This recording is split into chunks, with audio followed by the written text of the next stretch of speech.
Hello बच्चों, क्या हाल चाल? बढ़िया एकदम। So I welcome all of you to the Lakshya batch for class 12 boards, JEE mains and NEET. और अभी हम पढ़ रहे हैं chapter number 5 magnetism and matter, और आज है उसका लेक्चर नंबर 6। तो लेक्चर नंबर 6 में हम करने जा रहे सोल्यूशन ऑफ डीपीपीज। तो आज हम डिस्कस करेंगे DPP 01, DPP 02, DPP 03 and DPP 04। सारी की सारी डीपीपीज काफी इजी थी, तो बहुत ही हार्ड क्वेश्चन इसके अंदर नहीं मिलेंगे। आप सभी को पता है डीपीपी के सोल्यूशन वाले वीडियो में मैं सारे के सारे क्वेश्चंस डिस्कस नहीं करता हूं, सिर्फ वही क्वेश्चन लेता हूं जिसका लेवल थोड़ा बढ़िया हो या बहुत बढ़िया हो। डीपीपी सोल्यूशन वीडियो का पैटर्न कुछ ऐसा होगा कि डीपीपी का क्वेश्चन यहाँ पे स्मार्ट बोर्ड पे लिख के आएगा, आप क्वेश्चंस को देखना, अगर आप पहले से उसको सॉल्व कर चुके हो, आपको वो आता है, तो आप आगे बढ़ जाना और वो क्वेश्चंस ढूंढना जो आपसे अभी तक सॉल्व नहीं हुए हैं। इन केस बोर्ड पे आया हुआ क्वेश्चन आपसे सॉल्व नहीं हुआ था, तो मैं आपको उस क्वेश्चन का कुछ हिंट दूंगा। आप वीडियो को वहीं पे पॉज करना और एक बार क्वेश्चन को फिर से ट्राई करना, एंड आई होप इस बार आपका क्वेश्चन सॉल्व हो जाएगा। फिर भी क्वेश्चन नहीं सॉल्व होता तो हम और आप मिलके उस क्वेश्चन का सोल्यूशन देखेंगे। तो शुरू करें। Yes, my name is Alakh Pandey and this is your beautiful app physics वाला। से स्टार्ट करते हैं लेक्चर नंबर 6। आज का गोल सोल्यूशन ऑफ डीपीपी 01, 02, 03 एंड 04। बहुत ही आसान डीपीपीज हैं। स्टार्ट करते हैं डीपीपी 01 से। सबसे पहले क्वेश्चन नंबर 2 लिया है। A magnetized steel wire 31.4 centimeter long has a pole strength of 0.2 ampere meter. It is bent in the form of a semicircle. Calculate the magnetic moment of the steel wire. वैसे तो बहुत आसान सवाल है, क्या बोल रहे हैं जरा इसका हिंट देखिए कि हमारे पास एक वायर है, ठीक है, वायर की लेंथ दे रखी है हमको, कितनी लेंथ है 31.4 सेंटीमीटर। और बच्चों इसकी पोल स्ट्रेंथ है ना, एक तरफ नॉर्थ एक तरफ साउथ मान लो, पोल स्ट्रेंथ कितनी दे रखी है हमको 0.2 ampere metre.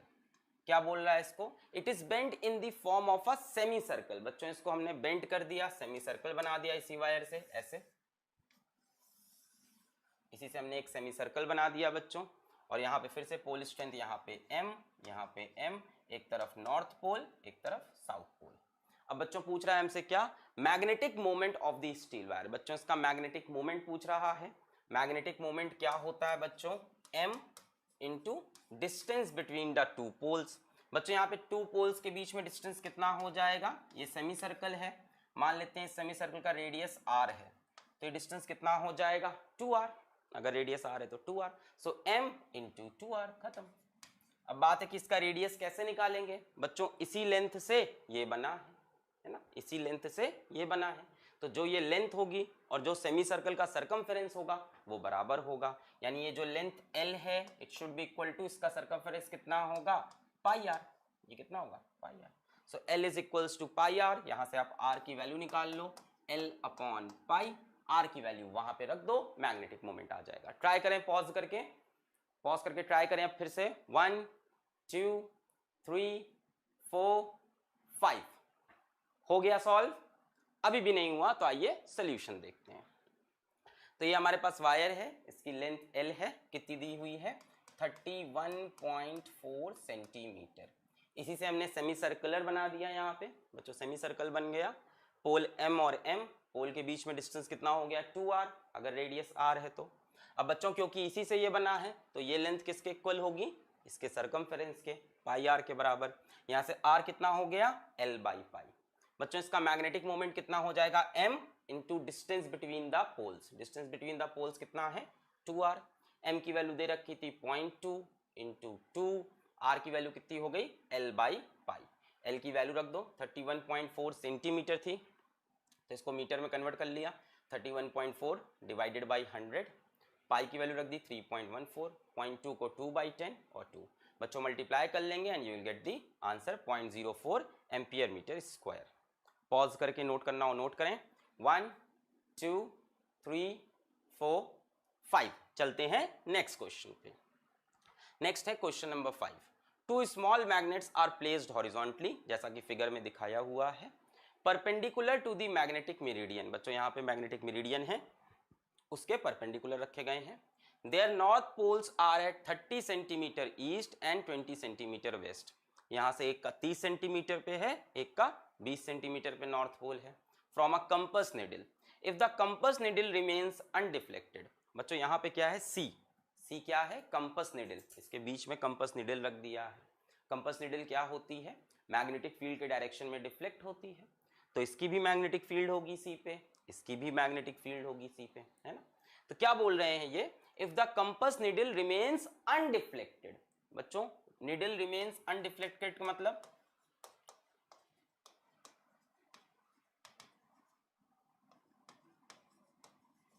Needle remains undeflected, इसका क्या मतलब हुआ, इसका मतलब हुआ कि यहां पर कोई मैग्नेटिक फील्ड नहीं है, इसलिए निडल डिफ्लेक्ट नहीं हुई। इसका मतलब हो गया कि बी जो नेट है वो कितना है, यहां पर जीरो, जो सी पॉइंट है वहां पे नेट मैग्नेटिक फील्ड जीरो है। Find the, compare the magnetic moments of the magnets, इनका मैग्नेटिक मोमेंट कंपेयर करना है। बच्चों पहले वाले का मैग्नेटिक मोमेंट कैसे होगा, साउथ से नॉर्थ, इसको मान लेते हैं हम लोग फर्स्ट, इसका मैग्नेटिक मोमेंट m1। इसका बच्चों मैग्नेटिक मोमेंट कैसे होगा, साउथ से नॉर्थ इसका होगा, इसको मान लेते हैं m2 और इसको बोल देते हैं अपना सेकंड मैग्नेट। ठीक है, दोनों का मैग्नेटिक मोमेंट हमने अलग अलग मान लिया m1 m2। अब C पे नेट मैग्नेटिक फील्ड कितनी है, जीरो। बच्चों इसके लिए C पॉइंट कैसा पॉइंट है, एक्सियल पॉइंट है। एक्सिस पे मैग्नेटिक फील्ड कैसे होती है, along the axis and along the dipole moment m vector के अलोंग। तो इसकी वजह से मैग्नेटिक फील्ड ऐसी हो जाएगी B1, इसकी वजह से ऐसी हो जाएगी B2। यही होती है ना एक्सिस पे, अलोंग द एक्सिस होती है and along the dipole moment. इसकी m1 के डायरेक्शन में, इसकी m2 के डायरेक्शन में। अब बच्चों नेट मैग्नेटिक फील्ड जीरो है, इसका मतलब B1 किसके बराबर होगा, B2 के। और दोनों ही पॉइंट बच्चों कैसे हैं, एक्सिस वाले पॉइंट हैं। एक्सिस पे मैग्नेटिक फील्ड कितनी होती है, due to a magnetic dipole कितनी होती है, कितनी होती है, K इंटू 2m1 यहाँ पे लिख लें अपॉन R3, यहाँ पे K इंटू 2m2 लिख लिया जाए अपॉन R2 का क्यूब, यहाँ R1 का क्यूब। R1 हो गया 20, R2 हो गया 30। K की वैल्यू कितनी होती है, म्यू नॉट बाई 4 पाई, वैसे भी K कैंसिल हो जाएगा, बस सॉल्व कर लें, m1 बाई m2 निकालना है। ट्राई करें पॉज करके, 1 2 3 4 5 हो गया। चलिए देखते हैं। ठीक है बच्चों, ये सी पॉइंट था, इसका मैग्नेटिक मोमेंट ऐसे हुआ, इसको बोला m1, इसका मैग्नेटिक मोमेंट ऐसे हुआ, इसको बोला m2। इसकी वजह से मैग्नेटिक फील्ड मैग्नेटिक मोमेंट के अलोंग, इसकी वजह से मैग्नेटिक फील्ड मैग्नेटिक मोमेंट के अलोंग। बच्चों नेट मैग्नेटिक फील्ड जीरो है, B1 is equals to B2 कर देंगे। B1 हो गया K 2m1 by R1 cube, B2 हो गया K 2m2 by R2 cube. वैसे तो K की value mu naught by 4 pi, पर जरूरत ही नहीं पड़ेगी, K cancel, 2 cancel, so m1 upon m2 is equals to R1 upon R2 का क्यूब। सही है, m1 upon m2 is equals to R1 upon R2 का क्यूब। R1 कितना दिया है 20, R2 कितना है हमारा 30, 20 अपॉन 30 का क्यूब, 0 0 कैंसिल, 2 का क्यूब 8, 3 का क्यूब 27। नोट करें, पॉज करके नोट करें, 1 2 3 4 5। चलिए आगे बढ़ते हैं, हम लोग आ गए डीपीपी नंबर 02 में। मैंने बोला ना यहाँ क्वेश्चंस बहुत आसान आसान है, तो बहुत ज्यादा क्वेश्चन डिस्कस करने की जरूरत नहीं है। डीपीपी 02 में क्वेश्चन नंबर 5 सबसे पहले हमारे पास आया। The magnetic dipole moment of earth is 6.4 into 10 to the power 21 ampere metre square. भाई आपको पता है अर्थ क्या है, एक मैग्नेट है, तो मैग्नेट के पास क्या होता है, डाइपोल मोमेंट, वो दिया है अर्थ का। If we consider it to be due to a current loop wound round the magnetic equator of the earth. ये क्या कह रहे हैं, मान लो ये अर्थ है, तो एक करंट लूप है, कहां पे, इक्वेटर के अलोंग, इक्वेटर के अलोंग एक करंट लूप है, और इसी की वजह से अर्थ के पास मैग्नेटिक मोमेंट है ना। Then what should be the magnitude of the current, पूछ रहे हैं करंट कितना होगा, है ना। Assume the earth to be sphere of radius 6400 kilometre. बच्चों इसका रेडियस r, ये इक्वेटर है ना, तो यहाँ सेंटर होगा, ये रेडियस r कितना दिया है 6400 किलोमीटर। बच्चों इसको मीटर में कन्वर्ट करोगे 6.4 into 10 to the power 6 metre. ठीक है, फेमस वैल्यू है, आपको याद होनी चाहिए, 6.4 10 टू द पावर 6 मीटर। क्या दे रखा है, और मैग्नेटिक डाइपोल मोमेंट, बच्चों m की वैल्यू दे रखी है 6.4 इंटू 10⁻21। क्या पूछा है? करंट पूछा है। तो बच्चों करंट लूप की वजह से मैग्नेटिक मोमेंट कितना होता है? I इंटू ए हो जाता है ना। यहाँ पे ए क्या है? सर्कल है बच्चों, ये सर्कल बोला है ना। If we consider it to be due to a current loop, किसकी वजह से है? एक करंट लूप की वजह से है अराउंड द इक्वेटर। तो बच्चों I इंटू लूप क्या है? हमारा सर्किल है पाई आर स्क्वायर। बच्चों m पता है, r पता है, आपको I निकालना है। कर सकते हैं, ट्राई करें। 1 2 3 4 5 हो गया होगा अब तक। चलिए देखते हैं। m is equals to I A, m की वैल्यू रखी 6.4 10⁻21, I नहीं पता, a की जगह पाई आर स्क्वायर। बच्चों यहाँ से I is equals to this upon pi r square. r कितना है? 6.4 इंटू 10⁻6, तो उसी का स्क्वायर कर दिया, 2 बार लिख दिया, ठीक है। इसके बाद आप कैलकुलेशन करोगे, अप्रॉक्स वैल्यू आ जाएगी 5 इंटू 10⁻7 एम्पियर। नोट करें, 1 2 3 4 5। चलते हैं नेक्स्ट क्वेश्चन पे। Next question, question number 6। बच्चों यहाँ पे बोल रहा है कि यहाँ पे एक मैग्नेट लटका हुआ है या एक डाइपोल लटका हुआ है यूनिफॉर्म मैग्नेटिक फील्ड में, है ना। आप डाइपोल को थोड़ा सा भी किसी तरफ टिल्ट करोगे तो वापस अपनी पोजीशन पे आएगा, क्योंकि अभी ध्यान से देखो ये किसमें है? स्टेबल इक्विलिब्रियम में है। ध्यान से देखो यहाँ पे मैग्नेटिक मोमेंट कैसे होगा? साउथ से नॉर्थ। सवाल यही है, ये SHM होगा यहाँ पे, उसका टाइम पीरियड निकालना होता है। ये मैग्नेटिक मोमेंट होगा और बच्चों यही मैग्नेटिक फील्ड का डायरेक्शन है ना। आप ध्यान से देखो, जो इनिशियल पोजीशन दे रखी है आपको, जो आपको इनिशियल पोजीशन दे रखी है उसमें m वेक्टर और b वेक्टर सेम लाइन में है। बच्चों आपको पता होगा m और b जब सेम लाइन में होते हैं या थीटा की वैल्यू 0 होती है तब क्या मिलता है हमें? Stable equilibrium. तो बच्चों ये अपनी स्टेबल इक्विलिब्रियम पोजीशन में है। किसी भी चीज को स्टेबल इक्विलिब्रियम से थोड़ा सा अगर डिस्टर्ब किया जाए तो वापस स्टेबल इक्विलिब्रियम में आती है ना। तो इसको यहाँ से थोड़ा सा टिल्ट करेंगे तो वापस यहाँ आएगी, फिर ड्यू टू इनर्शिया थोड़ा इधर चली आएगी, पर फिर वापस कहाँ जाना जाएगी? स्टेबल इक्विलिब्रियम में। पर ड्यू टू इनर्शिया फिर आगे निकल जाएगी, फिर कहाँ आना चाहेगी? स्टेबल पे। यहाँ तक जब आई स्टेबल में थी, आपने डिस्टर्ब किया तो भाई ये टॉर्क लगने लगेगा, है ना। अभी इसके ऊपर टॉर्क कितना होगा? 0। इनिशियल पोजीशन में अगर आप टॉर्क देखो, tau is equals to m B sine theta, sine 0 हो जाएगा। टॉर्क कितना लग रहा है? अभी तो 0 लग रहा है, पर जैसे ही डिस्टर्ब करोगे m और b के बीच में कुछ एंगल बनेगा तो टॉर्क लगेगा। वो टॉर्क इसको क्या करेगा? वापस अलाइन करेगा अलोंग मैग्नेटिक फील्ड। टॉर्क का यही काम होता है ना, डाइपोल को अलाइन करना अलोंग इलेक्ट्रिक फील्ड या मैग्नेटिक फील्ड। यहाँ पे मैग्नेटिक डाइपोल है तो मैग्नेटिक फील्ड। तो आप जैसे ही इसको डिस्टर्ब करोगे ये वापस आना चाहेगा स्टेबल इक्विलिब्रियम में, पर जब वापस आएगा तो कुछ वेलोसिटी आ जाएगी इसके पास, या ये कह लो एंगुलर वेलोसिटी आ जाएगी। अभी घूम रहा है ना, ऐसे आपने डिस्टर्ब किया, वापस आया कुछ वेलोसिटी, और इस वेलोसिटी की वजह से थोड़ा इधर चला जाएगा, पर इधर आते ही फिर टॉर्क लगेगा। ये टॉर्क भी क्या चाहेगा? वापस लाने का अलोंग मैग्नेटिक फील्ड। फिर ये अलोंग मैग्नेटिक फील्ड आया पर कुछ वेलोसिटी आ चुकी है, थोड़ा इधर गया, तो ऐसे ऐसे ये ऑसिलेशन करने लगेगा। क्वेश्चन पढ़ो। A magnetic dipole of magnetic moment m is suspended by a string in a uniform horizontal magnetic field as shown in the figure. If in horizontal plane this dipole is slightly tilted and released, थोड़ा सा इसको हमने यहाँ से tilt किया और फिर छोड़ दिया, show that it will execute simple harmonic motion। पहले शो करना है सिंपल हार्मोनिक मोशन। शो करने का तरीका ये होता है कि प्रूफ करो जो इसकी एक्सेलरेशन है वो नेगेटिव ऑफ डिस्प्लेसमेंट पे प्रोपोर्शनल है। कैसे शो करोगे बच्चों? अगर आपको शो करना है कि कोई चीज SHM कर रही है तो बच्चों उसका क्या तरीका होता है? प्रूफ कर दो जो उसकी एक्सेलरेशन है that is proportional to negative of displacement. अब सिंस यहाँ लीनियर SHM नहीं है, यहाँ पे लीनियर सिंपल हार्मोनिक मोशन नहीं है, तो एंगुलर है, ऐसे ऐसे ऐसे है, इसको ऐसे पल्ले की तरह से झुलाएंगे, ऐसे झूले की तरह ऐसे झूलेगा, एंगुलर।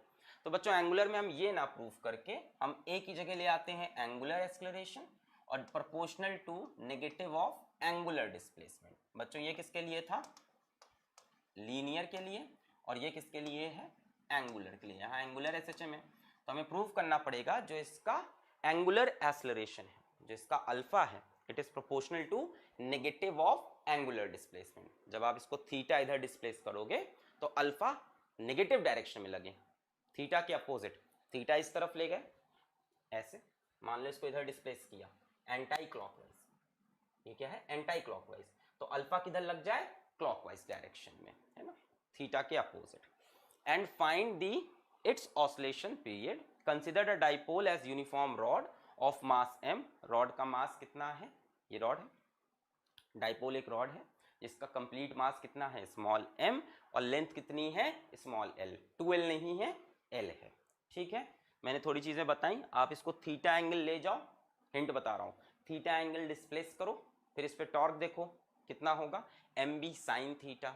अब हम बोलेंगे कि स्मॉल डिस्प्लेसमेंट है ना, देखो स्लाइटली टिल्टेड, बच्चों स्लाइटली टिल्टेड इस वर्ड पे भी ध्यान दो, स्लाइटली टिल्ट करोगे तो जो थीटा है वो बहुत छोटा होगा, तो आपने छोटा सा थीटा इसको टिल्ट किया, टॉर्क लगा mb sin थीटा, ठीक है, और उसको हम टॉर्क को mb sin थीटा नहीं माइनस mb sin थीटा बोलेंगे। अब सर माइनस क्यों, क्योंकि बच्चों आपने डिस्प्लेस इधर किया, टॉर्क इधर लगेगा, आप इस तरफ डिस्प्लेस करोगे टॉर्क वापस लाना चाहेगा, रीस्टोरिंग टॉर्क है, माइनस mb sin थीटा। और बच्चों क्योंकि बोला है स्लाइटली टिल्टेड तो थीटा बहुत छोटा होगा, हल्का सा डिस्प्लेस किया है, सिर्फ थोड़ा सा टिल्ट किया है थीटा, तो बच्चों साइन थीटा किसके बराबर होगा थीटा के, तो टॉर्क की जगह माइनस mb थीटा रख दोगे। और बच्चों रोटेशनल में हमने पढ़ा है टॉर्क क्या होता है आई अल्फा होता है, बस खेल खत्म हो जाएगा। बच्चों आई कितना होता है इस रॉड का, एक रॉड का आई कितना होता है ये हमने रोटेशन में पढ़ रखा है कि अगर आपके पास एक रॉड है जिसकी लेंथ l है, ठीक है, मोमेंट ऑफ इनर्शिया आई है ना, जो रॉड है, मैं हिंट दे रहा हूँ इसके बाद सॉल्व करके भी देख लेंगे, इसकी लेंथ अगर l है और इसका मास अगर m है बच्चों, तो ये किसके अबाउट रोटेट कर रहा है अपने सेंटर ऑफ मास के about, about its centre of mass. तो बच्चों रॉड का moment of inertia about centre of mass होता है ml स्क्वायर बटे 12, ठीक, तो एक बार ट्राई करें जरा इस तरह से, अल्फा की जगह रखना होगा minus omega square theta, try करें 1 2 3 4 5।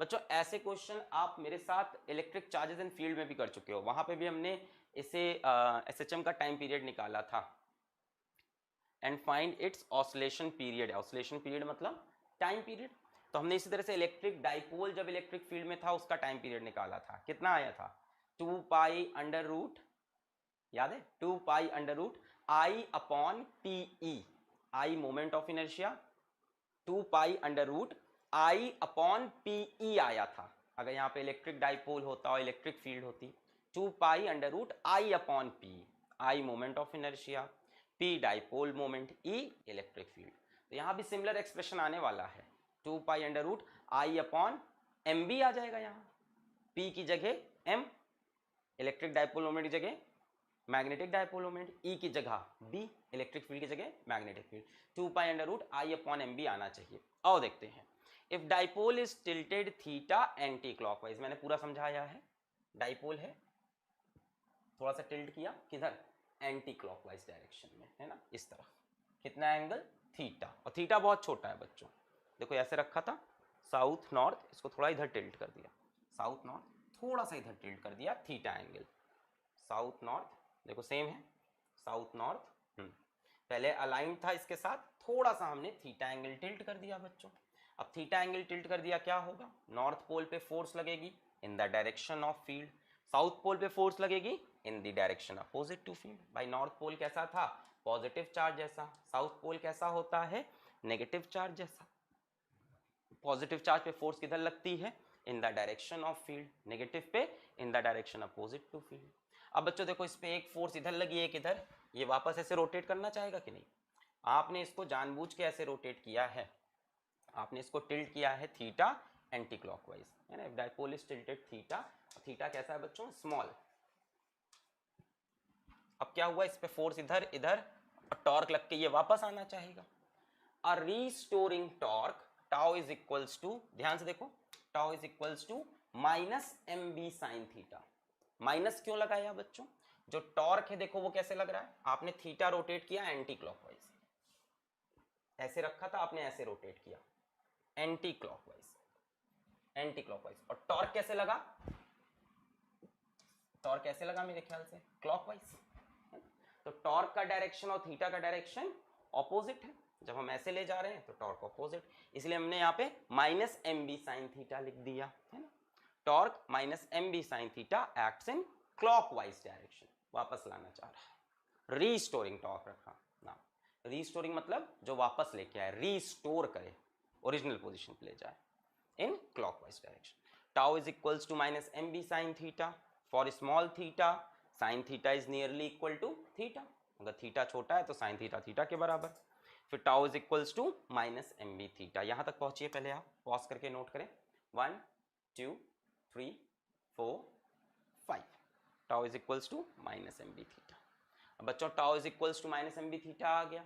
अब रोटेशन में हमने पढ़ा है टॉर्क क्या होता है, आई अल्फा। बच्चों आई क्या होता है, मोमेंट ऑफ इनर्शिया, अल्फा क्या होता है, एंगुलर एक्सेलरेशन, ठीक है। अब हमने बोला भाई अल्फा कितना हो जाएगा, माइनस ओमेगा स्क्वायर थीटा। ये तरीका होता है एसएचएम में, हम यही करते हैं। अगर लीनियर एसएचएम होता तो यहाँ पे एक्सेलरेशन होता और एक ही जगह क्या रखते, माइनस ओमेगा स्क्वायर वाई रखते। एंगुलर में क्या करते हैं, अल्फा की जगह माइनस ओमेगा स्क्वायर थीटा। बच्चों ये एसएचएम में करना पड़ता है, ठीक है। ये प्रोसीजर है to find time period of SHM. अब ये चीज़ नहीं समझ में आ रही है तो या तो आप 11 का वीडियोस देखो, है ना, एंगुलर एसएचएम निकालने का तरीका, आपको बस टाइप करना यूट्यूब पे एंगुलर एसएचएम फिजिक्स वाला, या आप अभी 12th का ही इलेक्ट्रिक चार्जेस एंड फील्ड में डाइपोल मोमेंट पे जाओ, इलेक्ट्रिक डाइपोल पे जाओ, वहां पे सिमिलर सवाल है, मैंने पूरा समझाया था कि ये क्यों ऐसे करते हैं। तो बच्चों एंगुलर एसएचएम में alpha is equals to minus omega square theta. यहीं पे लीनियर होता ना तो यहाँ पे टॉर्क की जगह होती फोर्स, और यहाँ फोर्स का फॉर्मूला आता एम ए, और ए की जगह रखते हैं minus omega square y. Y क्या था, लीनियर डिस्प्लेसमेंट, यहाँ पे थीटा क्यों, एंगुलर डिस्प्लेसमेंट। अब भाई साहब ओमेगा क्या होता है, एंगुलर वेलोसिटी कह लो, या इसको आप एंगुलर फ्रीक्वेंसी बोल सकते हैं। तो बच्चों अल्फा की जगह माइनस ओमेगा स्क्वायर थीटा रखा, यहाँ माइनस एम बी थीटा रखा, थीटा से थीटा कैंसिल, माइनस से माइनस कैंसिल, ओमेगा स्क्वायर क्या हो गया, एम बी अपॉन आई हो गया, ओमेगा कितना हो गया, under root m B by I. Time period क्या होता है, 2 pi upon omega, so 2 pi omega से डिवाइड करेंगे, 2 पाई अपॉन ओमेगा होता है टाइम पीरियड, ओमेगा से डिवाइड करोगे, एम बी नीचे रह जाएगा, आई ऊपर चला जाएगा, under root I by m B. तो यही मैं बता रहा था। यहीं पे इलेक्ट्रिक डाइपोल होता है, इलेक्ट्रिक फील्ड में तो आता है 2 pi under root I upon p E. Magnetic dipole moment की जगह electric dipole moment p, magnetic field B की जगह इलेक्ट्रिक फील्ड ई हो जाता। अब बच्चों आई, आई क्या है, moment of inertia. So moment of inertia of rod about centre of mass, COM, centre of mass कितना हो जाता है, ml स्क्वायर बटे 12। तो वहां पे लिख दिया मैंने आई की जगह ml स्क्वायर बटे 12 mv। बच्चों ये चीज आपको याद होनी चाहिए, ये तो डिपेंड करेगा कैसा ऑब्जेक्ट है, उसका मोमेंट ऑफ इनर्शिया क्या है ना। यहीं पे एक लाइट रॉड होता जिसका कोई मास ना होता, और बोलता जो मास है वो सिर्फ पोल्स पे है, यहाँ पे मान लो मास स्मॉल m, यहाँ पे मास स्मॉल m, तब मोमेंट ऑफ इनर्शिया क्या होता, ml स्क्वायर, अगर ये डिस्टेंस l होता और ये डिस्टेंस भी l, तो ml स्क्वायर तो 2ml स्क्वायर। तो वो याद करने की जरूरत नहीं, ये आप याद रख सकते हो।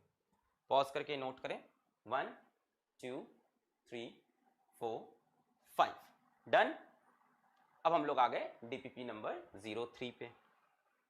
Question number 5, a compass needle whose magnetic moment is इतना, pointing geographical north at a certain place where the horizontal component of Earth's magnetic field is this, experiences a torque this, what is the declination at the place। बच्चों angle of declination पूछा है, किसके बीच का angle होता है angle of declination, magnetic meridian और geographical meridian, या ऐसे बोल दो मैग्नेटिक नॉर्थ और जोग्राफिकल नॉर्थ के बीच का एंगल, ट्रू नॉर्थ और मैग्नेटिक नॉर्थ के बीच का एंगल। जोग्राफिकल नॉर्थ को ट्रू नॉर्थ बोल सकते हैं, और मैग्नेटिक नॉर्थ के बीच का जो एंगल होता है that is angle of declination.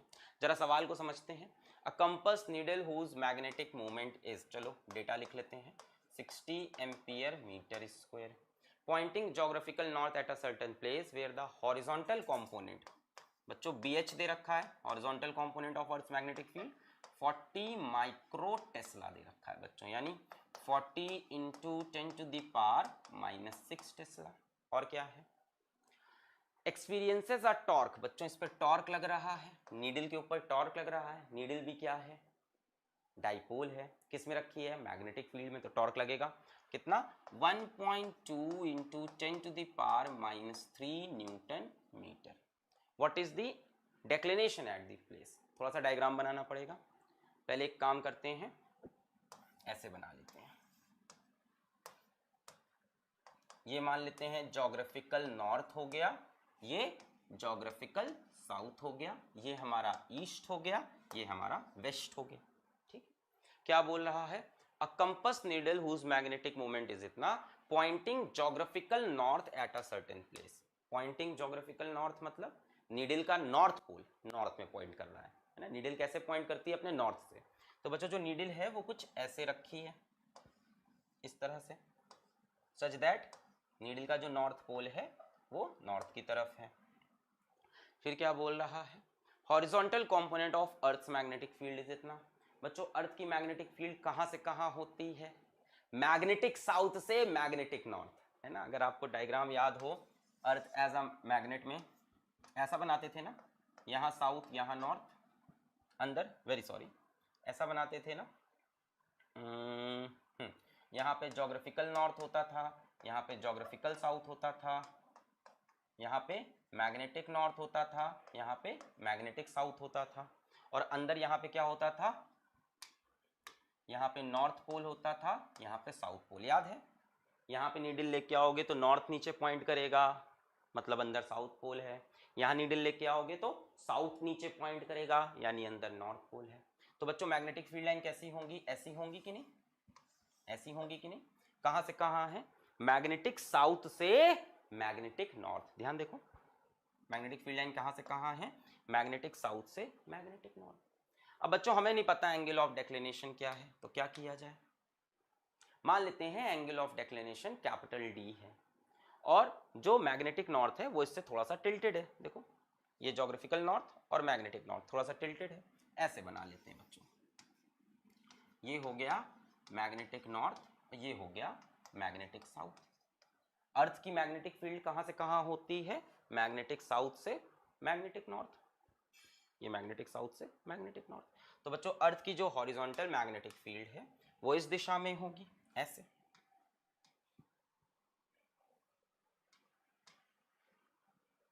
ये हो गई अर्थ की मैग्नेटिक फील्ड, कितनी हो गई, BH बोल दिया, horizontal component of earth's magnetic field.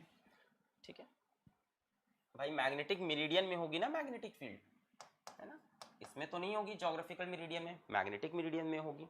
कहां से कहां है, मैग्नेटिक साउथ से मैग्नेटिक नॉर्थ, ये देखो। ठीक, और मान लेते हैं बच्चों कि यहाँ पे एंगल कितना हो रखा है, D, angle of declination. Needle का मैग्नेटिक मोमेंट कहां से कहां होगा, साउथ से नॉर्थ, तो ये हो गया मैग्नेटिक मोमेंट।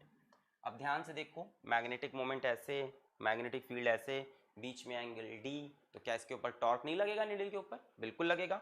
बच्चों टॉर्क कितना होता है, mb साइन थीटा, यही टॉर्क होता है। m वेक्टर कैसे होगा, नीडल के साउथ से नॉर्थ, b वेक्टर ये है, और इनके बीच का एंगल D है। सो बच्चों m और b की जगह क्या आ गया, horizontal component of earth's magnetic field, और थीटा की जगह एंगल ऑफ डेक्लिनेशन। अब जरा ध्यान से देखो, टॉर्क की वैल्यू क्या हमें पता है, क्या हमें टॉर्क की वैल्यू पता है, जी हाँ हमें टॉर्क की वैल्यू पता है। क्या हमें m पता है, जी m भी पता है। क्या हमें BH पता है, BH भी पता है। क्या आप D नहीं निकाल सकते, ट्राई करें जरा एक बार, 1 2 3, पॉज करें, 4 5, चलिए देखते हैं। तो वही डायग्राम मैंने बना लिया बच्चों, ये मैग्नेटिक नीडल, साउथ से नॉर्थ मैग्नेटिक मूवमेंट ऐसे, और ये magnetic field of earth magnetic meridian में, मैग्नेटिक साउथ से मैग्नेटिक नॉर्थ, बीच में एंगल D। टॉर्क बना है mb sine theta, m b की जगह BH, साइन थीटा की जगह साइन D रख दिया, एंगल ऑफ डेक्लिनेशन। टॉर्क की वैल्यू दी हुई थी 1.2 इंटू 10⁻³ m की वैल्यू दी हुई थी 60, BH की वैल्यू दी है 40 इंटू 10⁻⁻6। अब यहाँ से साइन D निकालना है बच्चों, तो हमने देखा साइन D की वैल्यू कितनी आई, हाफ। हाफ कब आता है, जब साइन थीटा कितना हो, 30 डिग्री, है ना, जब थीटा 30 हो तो साइन 30 हाफ। तो D की वैल्यू कितनी है, 30 डिग्री। नोट करें, 1 2 3 4 5। चलिए आगे बढ़ते हैं। Next question number 7, a short bar magnet of magnetic moment 0.5 joule पर टेस्ला। इसका आंसर थोड़ा सा गलत दिया हुआ है, इसका आंसर जो दिया है बताएंगे क्यों गलत है, रीजन बताएंगे। 0.5 जूल पर Tesla is placed with its magnetic axis in the magnetic meridian with its north pole pointing geographical north। बच्चों ये केस हम लोग ने पढ़ा था जब नॉर्थ पोल ऑफ मैग्नेट, ये हमने न्यूट्रल पॉइंट्स के अंदर टॉपिक पढ़ा था। North pole of magnet is towards north pole of earth, ये हमने पढ़ा था कि नहीं, north pole of magnet is towards north pole of earth. याद है इसका डायग्राम, ये मैग्नेट बन गया नॉर्थ साउथ, ये अर्थ की बात कर ली north south east west. Magnetic field कहां से कहां होगी, मैग्नेट की बात करें नॉर्थ से साउथ, नॉर्थ से साउथ, नॉर्थ से साउथ, नॉर्थ से साउथ, ऐसे होगी। अर्थ की बात करें बच्चों तो अर्थ की मैग्नेटिक फील्ड कैसी होती है, मैग्नेटिक साउथ से मैग्नेटिक नॉर्थ। अब भाई मैग्नेटिक साउथ इसी के आसपास कहीं होगा, मैग्नेटिक नॉर्थ यहीं होगा, तो करीब करीब अर्थ की मैग्नेटिक फील्ड ऐसी हो जाएगी BH, horizontal components of earth magnetic field. तो बच्चों अगर हम अर्थ की मैग्नेटिक फील्ड यहाँ पे बनाएं तो ऐसे बनेगी, है कि नहीं। ध्यान से देखो, अर्थ की मैग्नेटिक फील्ड और मैग्नेट की मैग्नेटिक फील्ड एक दूसरे को अपोज कर रही है इस रीजन में। मैग्नेट की मैग्नेटिक फील्ड ऐसे जा रही है, अर्थ की ऐसे, अर्थ की अपवर्ड्स है, मैग्नेट की डाउनवर्ड्स है। तो बच्चों मैग्नेट के पास में तो मैग्नेट की मैग्नेटिक फील्ड स्ट्रांग रहेगी और मैग्नेट से दूर अर्थ की मैग्नेटिक फील्ड स्ट्रांग रहेगी। मैग्नेट से दूर तो अर्थ की मैग्नेटिक फील्ड स्ट्रांग रहेगी, मैग्नेट के पास मैग्नेट की मैग्नेटिक फील्ड। पर बच्चों बीच में कहीं एक ऐसा पॉइंट आएगा जहां पे दोनों की मैग्नेटिक फील्ड बराबर हो जाएगी और वहां पे बच्चों नेट मैग्नेटिक फील्ड 0 हो जाएगी। ऐसे पॉइंट्स को हम लोग न्यूट्रल पॉइंट बोलते थे, है ना, इसी पे सवाल है। आगे पढ़ते हैं। A neutral point is obtained at a distance of 0.1 metre from the centre of the magnet. ये सेंटर ऑफ मैग्नेट है, यहाँ से कितनी दूर पे न्यूट्रल पॉइंट मिला, 0.1 मीटर। इस तरफ भी होगा इस तरफ भी, दोनों तरफ मिलेगा 0.1 metre from the centre of the magnet. Find the horizontal component of the earth's magnetic field. बोल रहा है BH की वैल्यू निकालिए, ठीक। तो बच्चों यहाँ पे देख रहे हो नेट मैग्नेटिक फील्ड 0 है, यानी यहाँ पे जो मैग्नेट की मैग्नेटिक फील्ड है कैसी होगी, नीचे की तरफ B ऑफ मैग्नेट, और जो अर्थ की मैग्नेटिक फील्ड है कैसी है, ऊपर की तरफ B of horizontal component of earth magnetic field, दोनों बराबर हो जाएगी। So BH is equals to BM करना है। अच्छा मैग्नेट के लिए ये पॉइंट कैसा है, एक्सियल है कि इक्वेटोरियल है, ध्यान से देखो, परपेंडिकुलर है ना, बीच से कटा है ना, नॉर्थ साउथ को बीच से काटा है, कैसा पॉइंट है, इक्वेटोरियल है। तो बस कुछ नहीं करना है, आपको इक्वेशन लगानी है, BH is equals to B of magnet equatorial. Equatorial पे कितनी होती है magnetic field, K into magnetic moment upon R3, where R is the distance from centre. अब बच्चों इसमें आंसर क्या गलत किया है, उन्होंने पॉइंट एक्सियल ले लिया है। क्यों लिया होगा, शायद उनके दिमाग में सवाल बनाते वक्त ये रहा हो कि मैग्नेट का नॉर्थ पोल अर्थ के साउथ पोल की तरफ हो, लिखा कुछ और है।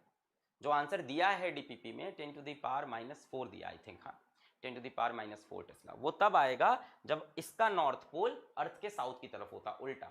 तब बच्चों न्यूट्रल पॉइंट ऊपर नीचे आते थे, याद है, तब एक्सियल वाला पॉइंट होगा, तब जो मैग्नेटिक फील्ड होगी मैग्नेट की वो एक्सिस वाली होगी, K into 2m upon R3, तब वो आंसर आएगा। एक्चुअल में ये इक्वेटोरियल की कहानी है। So BH is equals to BM equatorial लगा देंगे, खेल खत्म हो जाएगा। आई होप आपसे ये सवाल अब तक हो गया होगा। क्या लगा देंगे, यहाँ से थोड़ा सा इसको मिटा लेते हैं, हाँ, क्या लगा देंगे, BH is equals to BM, magnet की कहाँ, इक्वेटोरियल। सो बच्चों BH मैग्नेट की इक्वेटोरियल क्या होती है, K इंटू, ये देखो यही गलती हो गई होगी उनसे, K into M upon R3। बच्चों K क्या होता है, μ0/4 pi magnetic moment M upon R3। Magnetic moment देखो दे रखा है SI यूनिट में, R की वैल्यू 0.1 रख दें, खेल खत्म। पॉज करके ट्राई करें, 1 2 3 4 5, चलिए देखते हैं, सेम केस है ना, ये कौन सा पॉइंट है, equatorial. BH is equals to BM equatorial. अगर मैग्नेटिक फील्ड की बात करें तो मैग्नेट की ऐसे जाएगी नॉर्थ से साउथ, इधर भी बना लेते हैं, नॉर्थ से साउथ, और बच्चों अर्थ की कैसे जाएगी, ऐसे साउथ से नॉर्थ, ये अर्थ की होगी और ये मैग्नेट की। दोनों किसमें है, ऑपोजिट डायरेक्शन पे है। यहाँ पे नेट मैग्नेटिक फील्ड 0 है, यानी दोनों इक्वल होंगे। BM equatorial KM upon R cube, K की जगह mu naught by 4 pi M by R cube, mu naught by 4 pi 10⁻⁷, M की वैल्यू दे रखी थी 0.5, मैंने 5/10, R 0.1 दिया हुआ है, ये डिस्टेंस 0.1 मीटर दिया है, तो मैंने 0.1 का क्यूब, इसको सॉल्व किया, 5 × 10⁻⁻5 टेस्ला। आंसर 10⁻⁻4 आ रहा है, उसका भी तरीका मैंने बता दिया कि क्या गलती हुई है। क्लियर है, पॉज करके नोट करें, 1 2 3 4 5 हो गया। आगे बढ़ते हैं बच्चों, लास्ट डीपीपी नंबर 04। चलिए question number 2, obtain the earth's magnetization. बच्चों मैग्नेटाइजेशन याद है आपको कौन सा वेक्टर था, हमने पढ़ा था ना, मैग्नेटाइजेशन वेक्टर कौन सा होता है, वेक्टर आई, हमें ये निकालना है, ठीक है। वैसे ये वेक्टर नहीं निकालना है, यहाँ पे तो सिर्फ वैल्यू निकालनी है। Assume that Earth's magnetic field can be approximately by a giant bar magnet of magnetic moment।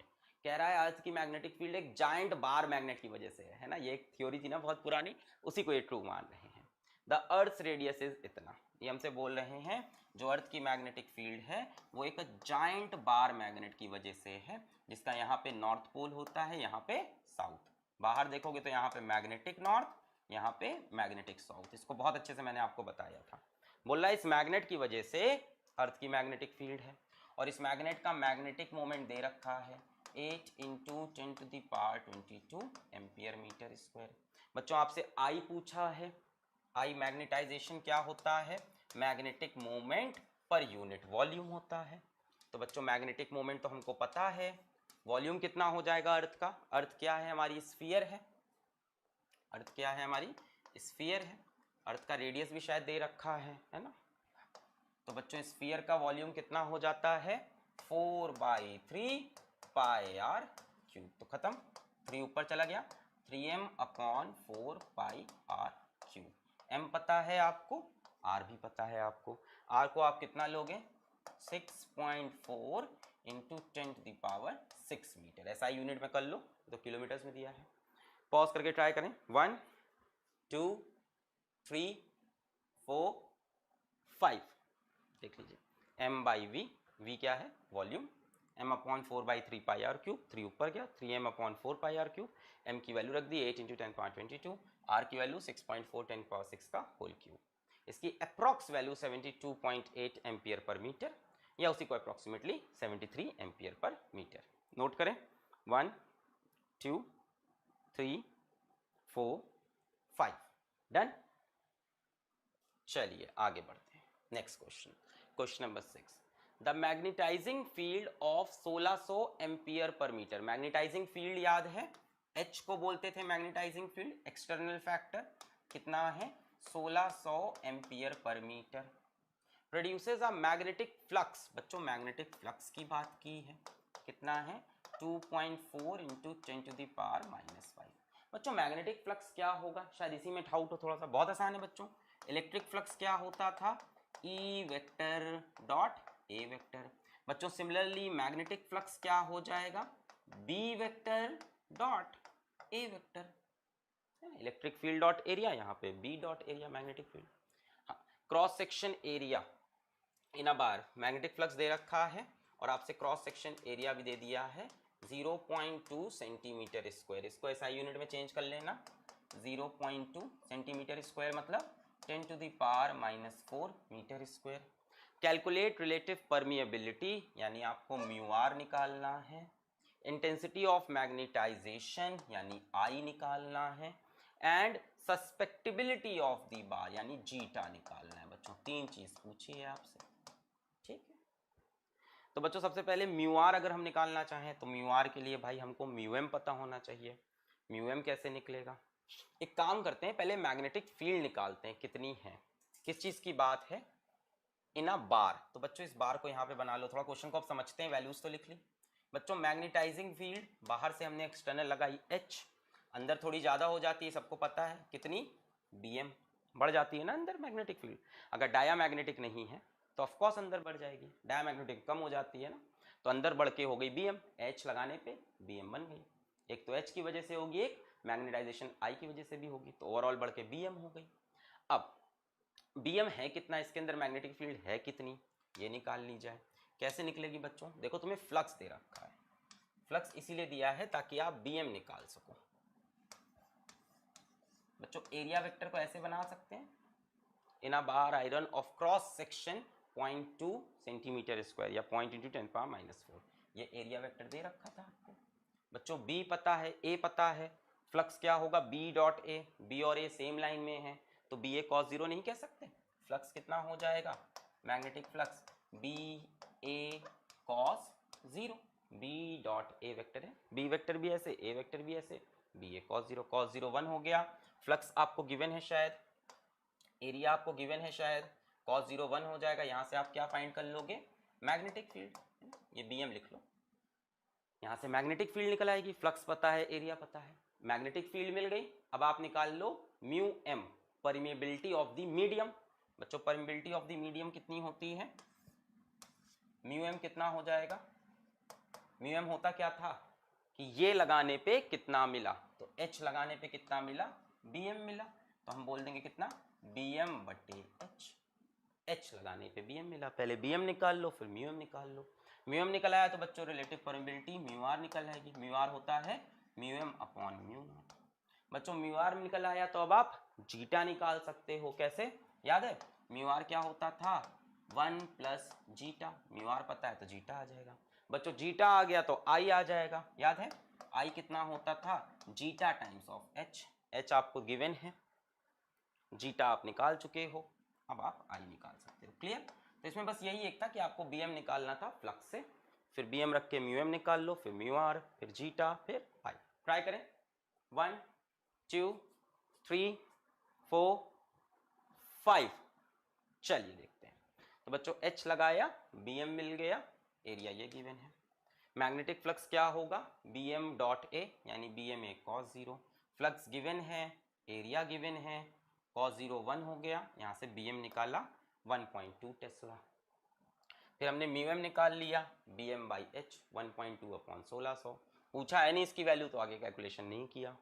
Mu r relative permeability, mu m upon mu naught, mu m हो गया 1.2 अपॉन 1600, म्यू नॉट 4.10⁻⁷, कैलकुलेशन की, ये मिला mu R 596.8 approx.